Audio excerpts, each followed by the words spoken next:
भागवत गीता अध्याय 2 गीता का सार। श्लोक 8।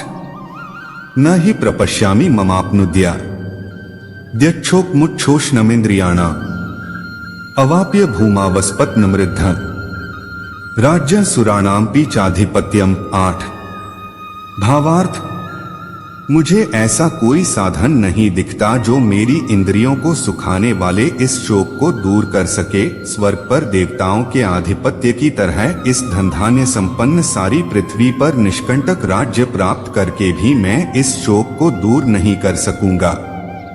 तात्पर्य, यद्यपि अर्जुन धर्म तथा सदाचार के नियमों पर आधारित अनेक तर्क प्रस्तुत करता है, किंतु ऐसा प्रतीत होता है कि वह अपने गुरु भगवान श्री कृष्ण की सहायता के बिना अपनी असली समस्या को हल नहीं कर पा रहा।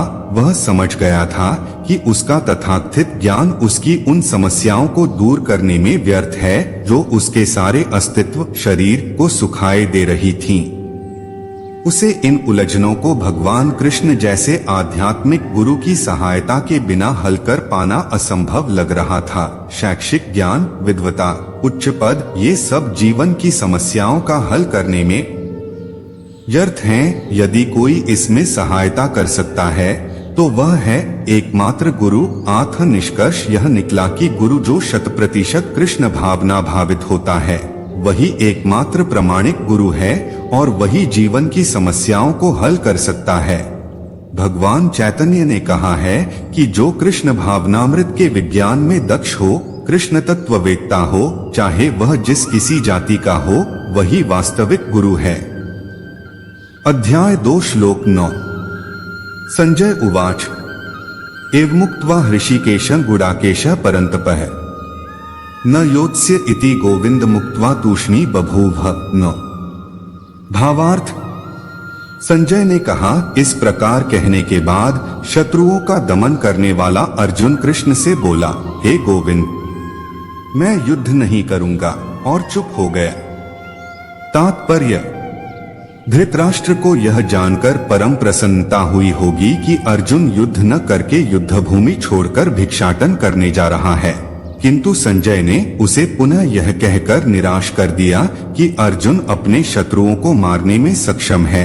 परंतुपह, यद्यपि कुछ समय के लिए अर्जुन अपने पारिवारिक स्नेह के प्रति मिथ्या शोक से अभिभूत था, किंतु उसने शिष्य रूप में अपने गुरु श्री कृष्ण की शरण ग्रहण कर ली। इससे सूचित होता है कि शीघ्र ही वह इस शोक से निवृत्त हो जाएगा और आत्म साक्षात्कार या कृष्ण भावनामृत के पूर्ण ज्ञान से प्रकाशित होकर पुनः युद्ध करेगा। इस तरह धृतराष्ट्र का हर्ष भंग हो जाएगा। अध्याय 2 श्लोक 10। तमुवाच ऋषिकेशः प्रहसन्नित भारत सेनयोरुभयोर्मध्ये विषीदन्तमिदं वचः। भावार्थ, हे भरतवंशी धृतराष्ट्र, उस समय दोनों सेनाओं के मध्य शोकमग्न अर्जुन से कृष्ण ने मानो हंसते हुए ये शब्द कहे। तात्पर्य, दो घनिष्ठ मित्रों अर्थात ऋषिकेश तथा गुडाकेश के मध्य वार्ता चल रही थी। मित्र के रूप में दोनों का पद समान था, किंतु इनमें से एक स्वेच्छा से दूसरे का शिष्य बन गया। कृष्ण हंस रहे थे क्योंकि उनका मित्र अब उनका शिष्य बन गया था। सबों के स्वामी होने के कारण वे सदैव श्रेष्ठ पद पर रहते हैं, तो भी भगवान अपने भक्त के लिए सखा, पुत्र या प्रेमी बनना स्वीकार करते हैं। किंतु जब उन्हें गुरु रूप में अंगीकार कर लिया गया तो उन्होंने तुरंत गुरु की भूमिका निभाने के लिए शिष्य से गुरु की भांति गंभीरता पूर्वक बातें की, जैसा कि अपेक्षित है। ऐसा प्रतीत होता है कि गुरु तथा शिष्य की यह वार्ता दोनों सेनाओं की उपस्थिति में हुई, जिससे सारे लोग लाभान्वित हुए।